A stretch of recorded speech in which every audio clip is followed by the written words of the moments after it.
Have you heard the rumor that cat saliva is toxic to sugar gliders and that dog saliva can be too? Have you heard that? Is it true? Let's talk about it.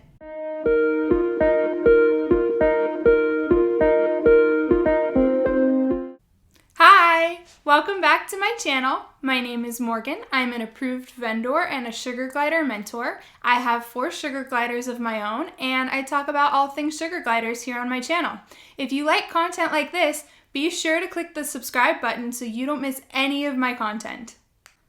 Today I want to talk about cat saliva and your sugar gliders and why people think it's toxic, what it actually is, how to prevent issues, and everything else about it. So let's get into it. When I get the question, is cat saliva toxic to sugar gliders?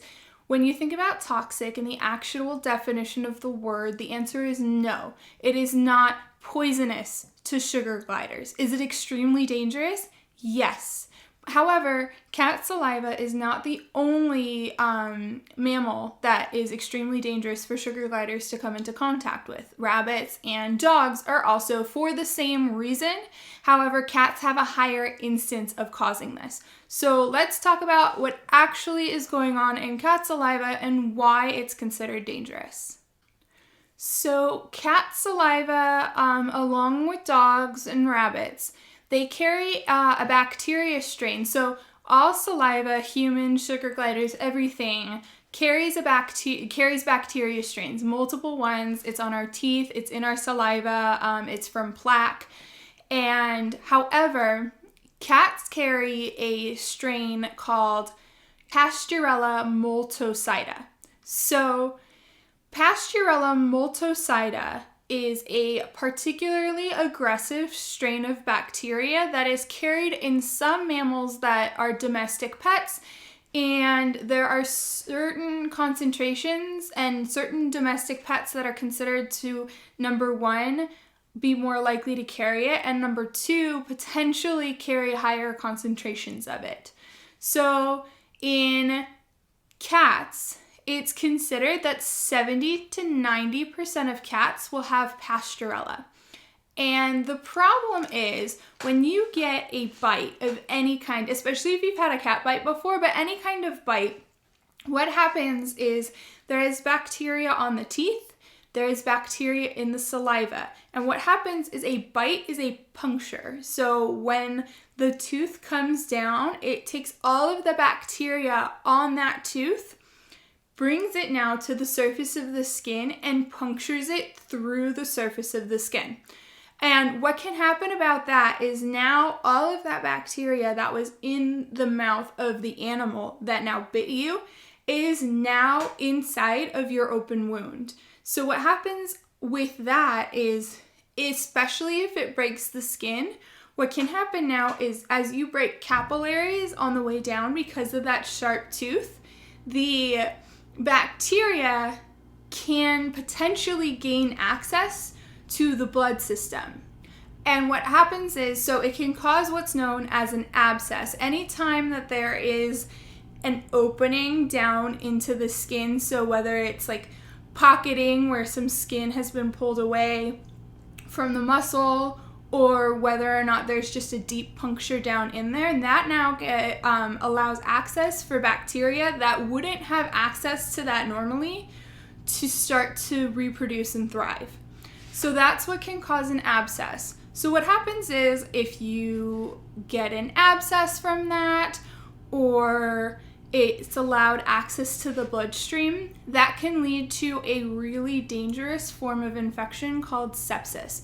So sepsis is 2 kinds of things. It's 1, a serious blood infection, and number 2, it is a reaction to it is an inflammatory reaction to the bacteria as it travels throughout the body.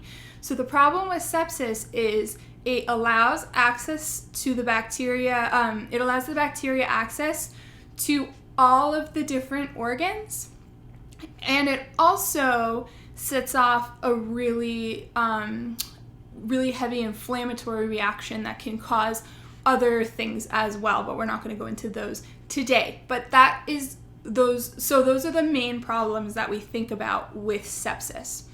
So with Pasteurella multocida, that is a particularly aggressive and pathogenic bacteria that sugar gliders and humans don't really have a great defense for, because that is not something that we're used to having go into our hand. So if you've ever, or our hand or wherever, so if you've ever gotten a cat bite and have noticed that it gets infected way quicker, or it gets way more serious way faster, it is generally thought to be caused by Pasteurella.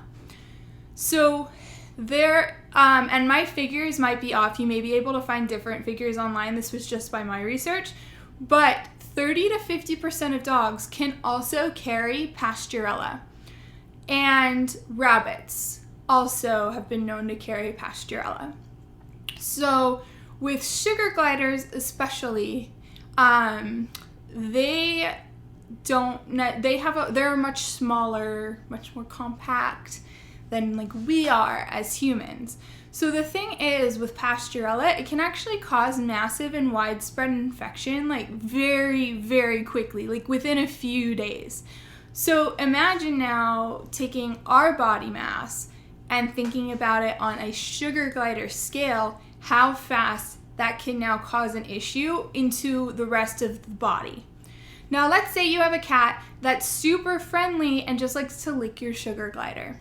The problem is, if your sugar glider has any kind of either open wound or scratch or cut or anything, and the cat saliva is now allowed access into that, that can actually allow the Pasteurella the access it needs to cause that kind of widespread issue. Same thing with dogs and rabbits. So unfortunately, dogs I have seen cause some really dangerous situations because there's not much difference between a squeaker toy or a sugar glider in their mind based on their prey drive. But aside from that, they also can potentially have Pasteurella along with several other strains of bacteria in their mouth that can cause a severe infection in an exotic animal like a sugar glider. So like in the field, when we would get bit or if anything broke the skin, it was protocol. You go to the doctor and you get antibiotics. But a cat in particular, it like drop it and go right now. So because cats are very well known to have Pasteurella, we say that it's dangerous because we don't want any instances where your cat happened to lick your sugar glider or anything like that and get it into an open wound. Also, cat teeth are very sharp and they can cause a lot of damage to your sugar glider very quickly if anything were to go wrong, or any bites or anything like that. So we as mentors suggest not putting your gliders with other pets. One, for the obvious reason that things could go wrong. Things can happen. I've seen it, unfortunately. And number two, because there are things inside the mouth, like Pasteurella, that can cause those issues. There's also things with cats. They have a lot of other things, especially if they have Bartonella, if you've ever heard of cat scratch fever or cat scratch disease. But so that's also something that's in their nails.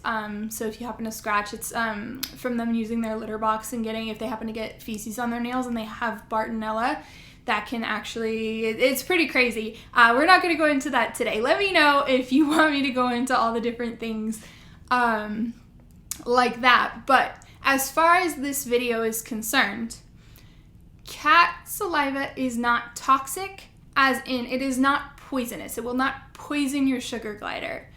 What it most likely has is something called Pasteurella multocida, which is a very pathogenic bacteria that can cause widespread illness and potentially death to a small animal once it gets access to their bloodstream or any type of abscess formation And there are different reasons why based on the bacteria and the depth of the abscess and things like that where it's located. But it's just safer if you keep your animals separate, don't let them interact, and just, keep your gliders with your gliders, keep your cats away from your gliders, keep your dogs away from your gliders, and just avoid that situation altogether. So I hope this helped. I hope this answered some questions. I have little Burton with me, so he'll be in a few other videos. So if you have any questions, leave them below, or any video suggestions or things that you would like to see, leave it in the comments below. Be sure to click subscribe and the little bell button so you don't miss any of my content, and I'll see you in the next video. Thank you so much. Bye!